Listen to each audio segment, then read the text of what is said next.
Olá, vamos começar hoje o estudo sobre a lei penal. A parte introdutória sobre lei penal, nós devemos tratar ela na questão da fonte formal imediata, né? Pois tem a fonte informal, né? Imediata e tem a mediata. E tem a fonte informal, imediata ou mediata. Mas o direito penal ele se baseia na fonte formal imediata, né? Mediante os estudos da doutrina. O preceito, né, descreve uma conduta essa que deve ser tipificada pelo Código Penal, né, como uma conduta criminosa, né?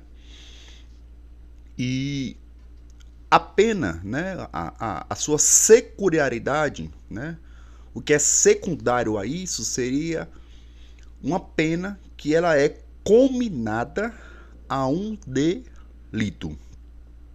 Não quero aqui adentrar o estudo do delito, né? E nem também adentrar o conceito amplo sobre conduta criminosa. Aliás, você estuda isso na criminologia e depois eu farei um estudo por fora sobre criminologia para vocês, né? A lei, né, que é chamada de lei penal em branco, né?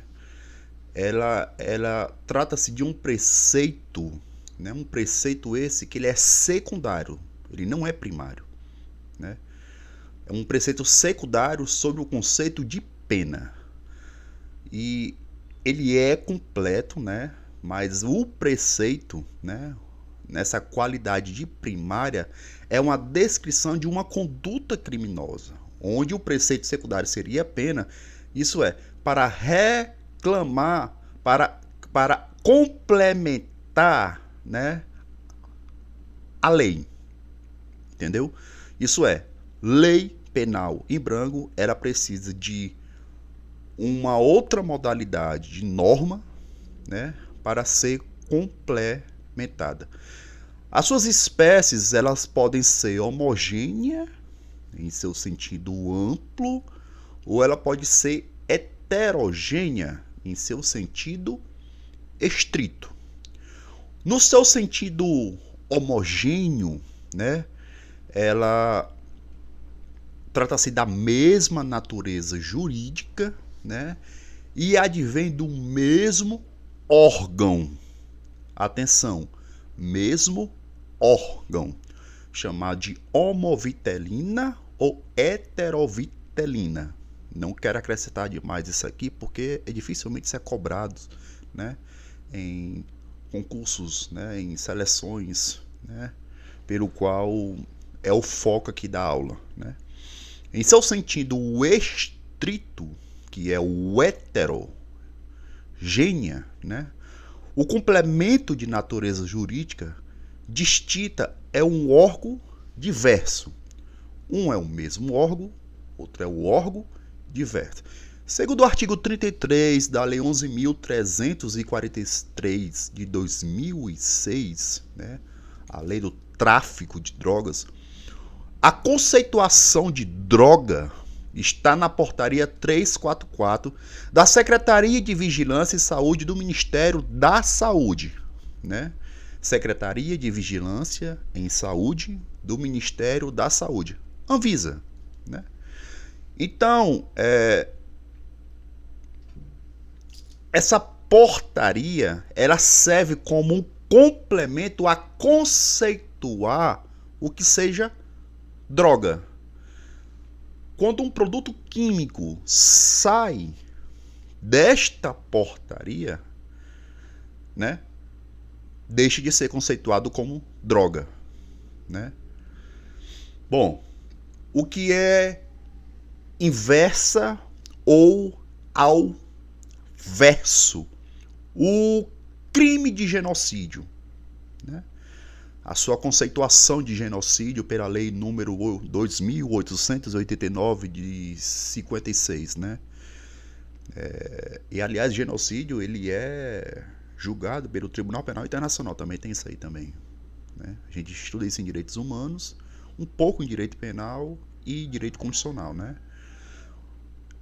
Na questão de constitucionalidade, né, você for adentrar aqui na interpretação da lei penal quanto ao seu sujeito, bom, autêntica, ela deve ser doutrinária e judicial, né?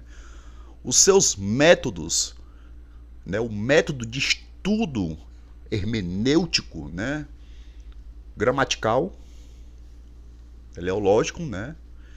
E quanto ao seu resultado, declaratória, extensiva e restritiva. Eu quero chamar uma atenção sobre a questão da sua interpretação analógica, que é cobrada em algumas seleções públicas, que uma expressão casuística, né, seguida de uma fórmula genérica ampla, né? Pois admite-se a sua utilização na questão analogia no direito penal, mesmo que para prejudicar, né, o réu. Bom, peraí. Essa expressão casuística específica na questão analógica, analogia em bona parte, analogia em mala parte, na sua formulação genérica ampla, ela admite-se no direito penal, mesmo que para prejudicar o réu, depende. Se for quanto ao recurso, que estamos tratando sobre matéria de processo penal, não. Certo? A diferença entre a interpretação analógica, né, e a analogia, né? A lei penal no tempo, que agora a gente vai tratar uma questão sobre até interessante, muito cobrado, a lei penal benéfica, ela goza de extra atividade. Isso é, regula fatos praticados durante a sua vigência, mesmo depois da sua revogação, né, que é ultraatividade. Ou ela retroage para alcançar fatos praticados antes de sua vigência, chamado de retroatividade. A novation legis incriminadora, né, que é a lei penal, vou também que a novidade da legislação para incriminar, ela deve ser aplicada no momento do que nós chamamos de pela teoria da atividade, no presente, mas que não poderá retroagir para prejudicar. Entendeu? Contudo, se for aplicada uma lei, entendeu? Criada uma lei, aplicada, publicada, né? E passa do seu passado, né? O vacântio legis, né? Isso aí, a gente estuda isso aí, né, na questão do introdução ao estudo do direito, né? Para retroagir, se for para beneficiar o réu pelo direito penal. Se não for para beneficiar o réu, não pode retroagir. Se for mais dura, só aplica a partir dali em diante, certo? Então a lei penal benéfica, ela goza de uma extra atividade, ou seja, ela regula fatos praticados durante a sua vigência. Depois de revogada, mesmo depois de revogada, que trata de uma ultra, né, atividade, né? Depois de revogado seria uma outra atividade, também aplica. E ela retroage para alcançar fatos praticados antes de sua vigência, que é chamada de retroatividade, quando é para beneficiar. Então, na interpretação analógica, na sua expressão casuística específica, admite-se a sua utilização no direito penal, mesmo que para prejudicar o réu. Mas analógica não é igual de analogia. Entendi?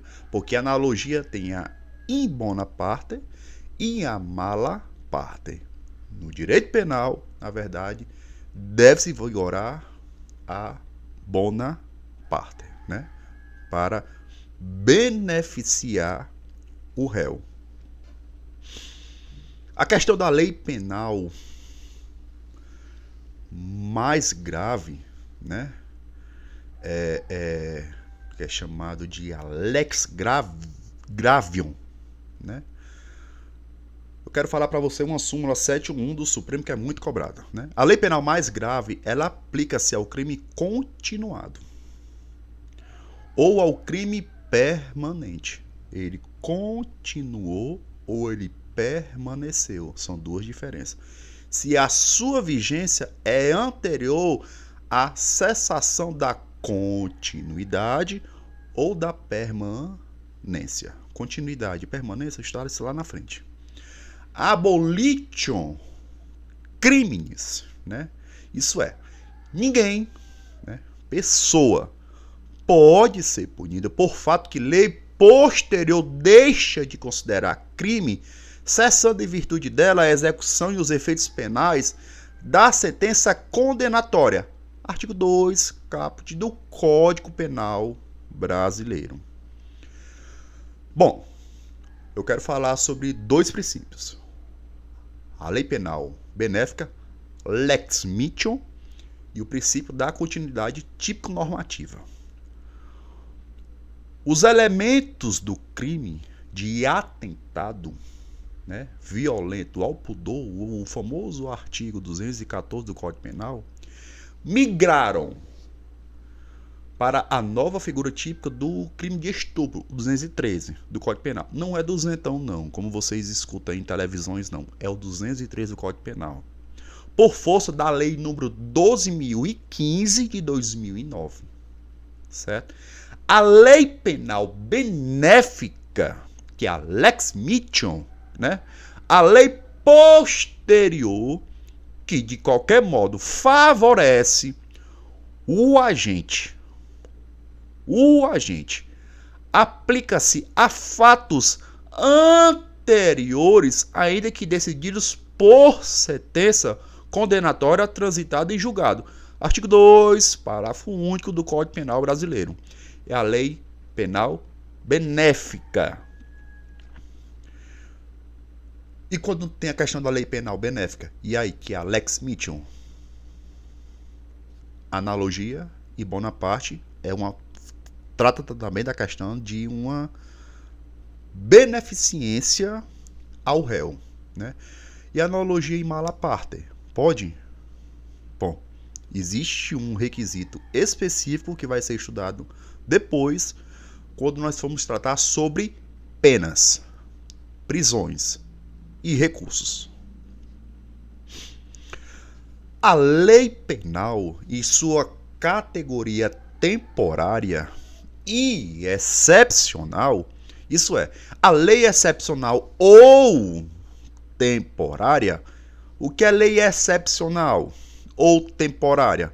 Isso é, decorrido o período de sua duração ou é cessado circunstâncias que a determinaram, aplica-se a fato praticado durante sua vigência. Artigo 3 do Código Penal. Certo? Tempo do crime. Estudo do tempo do crime. Várias teorias disputam a preferência em relação ao tempo do crime. E aqui eu vou dizer para você, aqui adotada pelo Código Penal, e já falei antes, a da atividade, né? Para a teoria da atividade, o tempo do crime será o momento da ação, um fazer, ou omissão, um não fazer, né? Ainda que outro seja o momento do resultado. Trata-se da teoria adotada pelo Código Penal, artigo 4.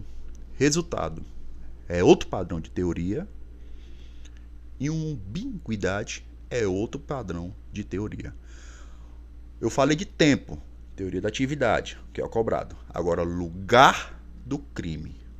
Qual a teoria que é adotada? Vamos lá. Nós temos a teoria da atividade, que também fala sobre o lugar do crime, ela não é adotada. Nós temos a teoria do resultado, também não é adotada, mas é adotada a da obilidade. Então, considera-se praticado o crime no lugar em que ocorreu a ação ou a omissão, no todo ou em parte, certo? Bem como onde se produziu ou deveria produzir o resultado. Cuida-se da teoria adotada pelo Código Penal, o artigo 6. A teoria da obilidade, né, só ganha espaço nos crimes à distância, ou de espaço, chamado também de espaço máximo, ou seja, nos crimes cuja ação ocorre no estrangeiro e a sua consumação se realiza no Brasil ou vice-versa, certo? Bom, não se aplica a teoria da obilidade nos seguintes casos. É prova. Isso aqui, prezado, prezada, decora.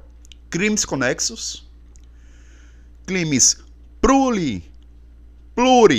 diversos locais, crimes dolosos contra a vida, né? Teoria da atividade, e os crimes dolosos contra a vida, não cabe crime culposo aqui. Infração de menor potencial ofensivo, né?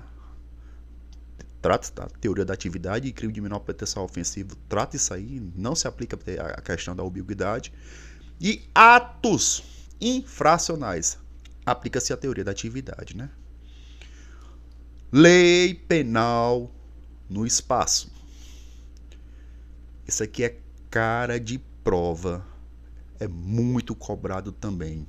Lei penal no espaço. Quero exemplificar para você. Beleza? Vamos lá. O território brasileiro por extensão.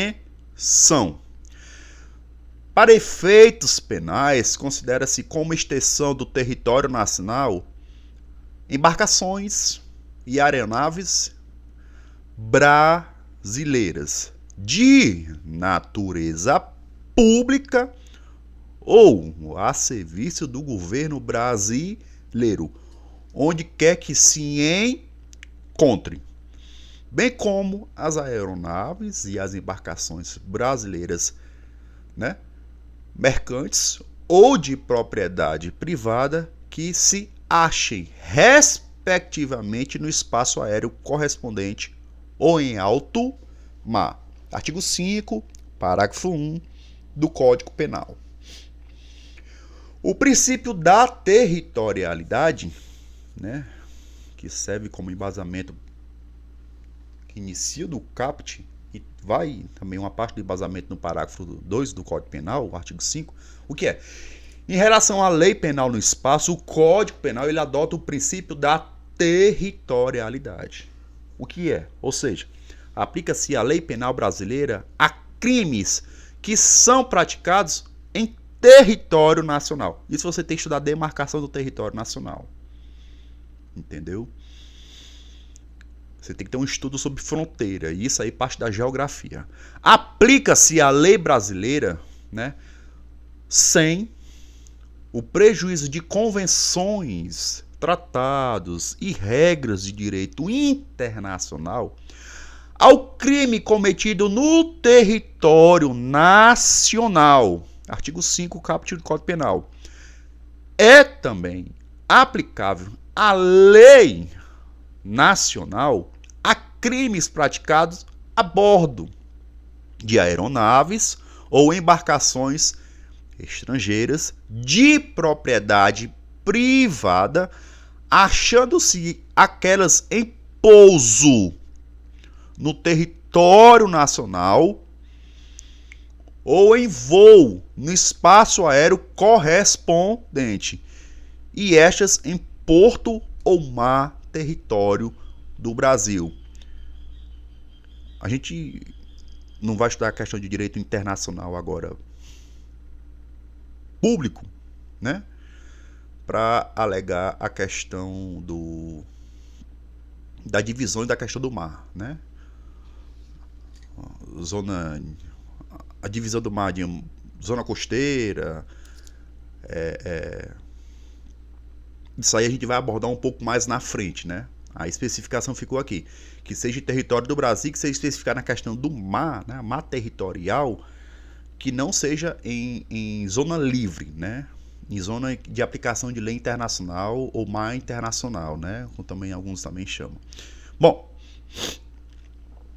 a extraterritorialidade, nada obstante, é possível, né?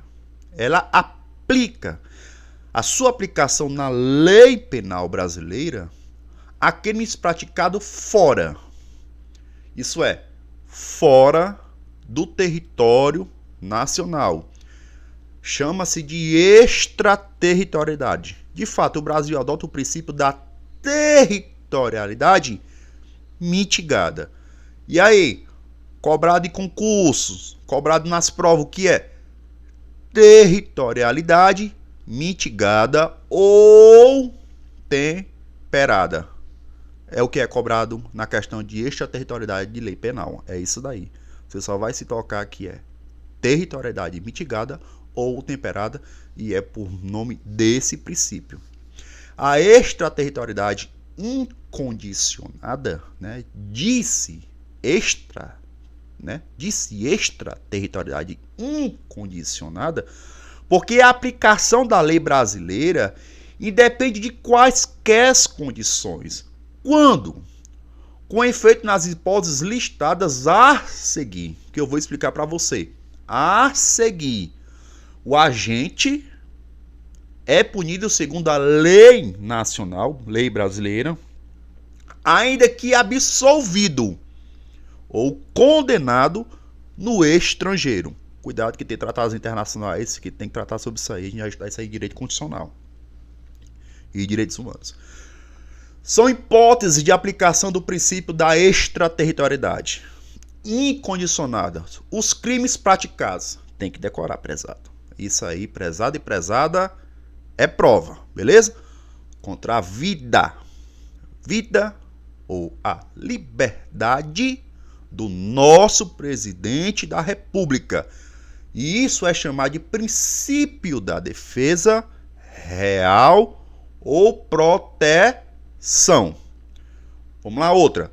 Contra o patrimônio ou a fé pública da União, do Distrito Federal, de estados, de territórios, de municípios, de empresas públicas, de sociedade de economia mista, de autarquia, de fundações instituídas pelo poder público. Isso é chamado de princípio da defesa, ou real também, ou proteção. Contra a administração pública, por quem está ao seu serviço. Atenção. Contra a administração pública, por quem está a seu serviço, chamado de princípio da defesa, ou real ou proteção. Cuidado, eles pegam o princípio da defesa, real ou proteção, e eles gostam de mudar na questão de o que eu vou falar agora, certo? De genocídio, quando a gente for brasileiro, princípio da personalidade, ou domiciliado no Brasil, princípio do domicílio, certo? Bom, extraterritorialidade condicionada, incondicionada, condicionada, né? A gente falou da incondicionada, agora vamos falar da condicionada, né? Muito parecido com a ação penal condicionada ou ação penal incondicionada, que isso a gente vai falar quando for tratar sobre ação penal no processo penal, né? Um pouquinho parecido algumas coisas. Nos casos de extra territorialidade condicionada, a aplicação da lei, né, da lei nacional brasileira aos crimes cometidos no estrangeiro depende dos preenchimentos de condições cumulativas. Tem que saber. Listadas a seguir pelo artigo 7, parágrafo 2 do Código Penal. Vamos lá. Entrar o agente no território nacional. C. O fato punível também no país, direitos humanos, tratados internacionais, em que for praticado dupla tipicidade. Você tem que estudar o direito brasileiro e o direito alienígena, né? Vamos lá. Está o crime incluído entre aqueles pelos quais a lei brasileira autoriza a extradição. Não ter sido agente absolvido no estrangeiro ou não ter aí cumprido a pena.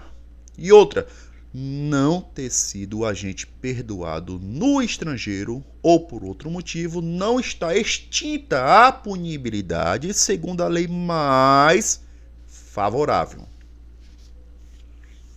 Eu quero abordar para você também a questão de hipótese de cabimento, né? Quando eu trato de extraterritorialidade condicionada. Vamos lá. Os crimes que, por tratado ou convenção, tratados ou convenção, certo? O Brasil se obrigou a reprimir, chamar de princípio da justiça universal ou cosmopolita. Os crimes praticados por brasileiros, chamado de princípio da personalidade ativa. Os crimes praticados em aeronaves ou embarcações brasileiras, mercantes ou de propriedade privada, quando o território estrangeiro e aí não sejam julgados, chamado de princípio da bandeira ou pavilhão, né? Tem que ter identificaçãozinha da questão da aeronave, viu? Tem que estar lá exposto, né? Na hora do pedido da identificação tem que ser também declarado. Os crimes praticados por estrangeiro contra brasileiro, chamado de princípio da personalidade passiva. E duas hipóteses. Desde que não for pedida ou foi negada a extradição e haja uma requisição do nosso ministro da Justiça. Conflito aparente de normas. Os conceitos aqui,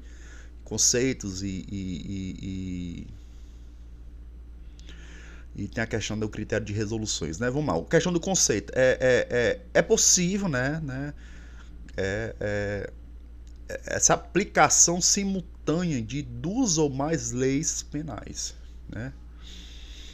As quais são plenamente, né, vigentes e sem hierarquia entre si, né? Essa hierarquia entre si, a gente vai tratar isso aí depois. Bom,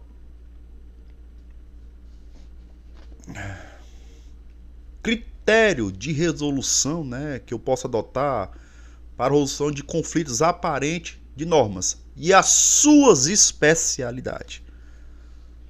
Aqui tem o seguinte brocado, né? Lex specialis derogat legis generali, ou seja, a norma especial derroga a norma geral. Uma geral ela é derrogada pela especial, né? Alternatividade, que eu posso dizer para vocês, subsidiariedade. E alternatividade, bom, vou dar aqui um exemplo simples. O artigo 33, pronto.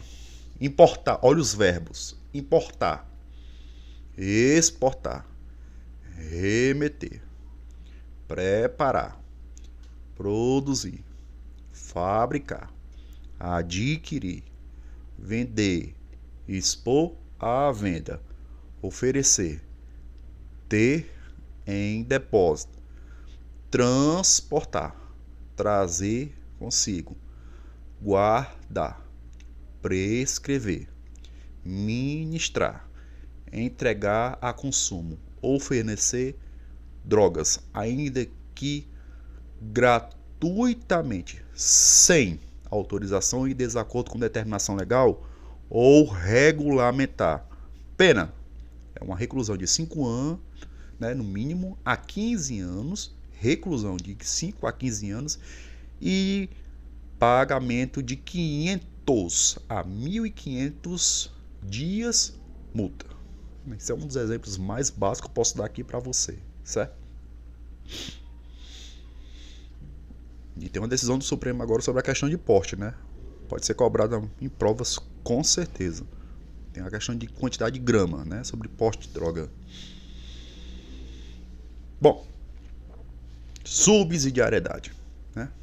Pelo critério da subsidiariedade, observa-se que a ofensa mais ampla e mais gravosa, né, uma lei primária, né, ela abrange a menos ampla.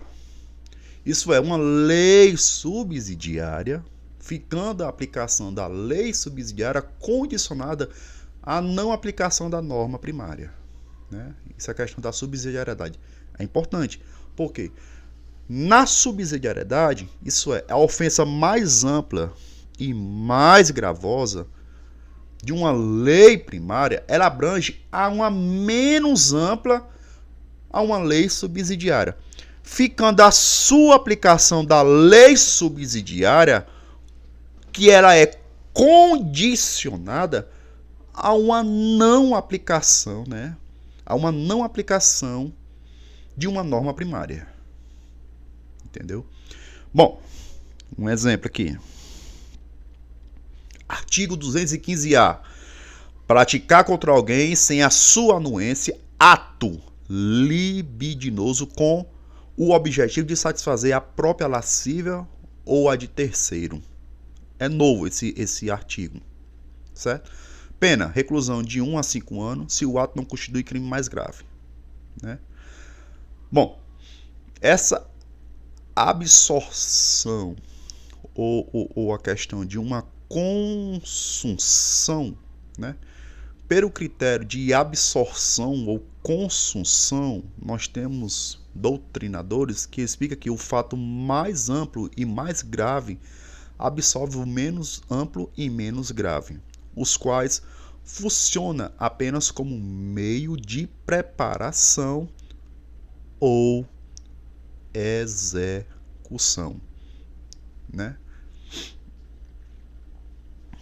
Bom, acredito que tenha ajudado.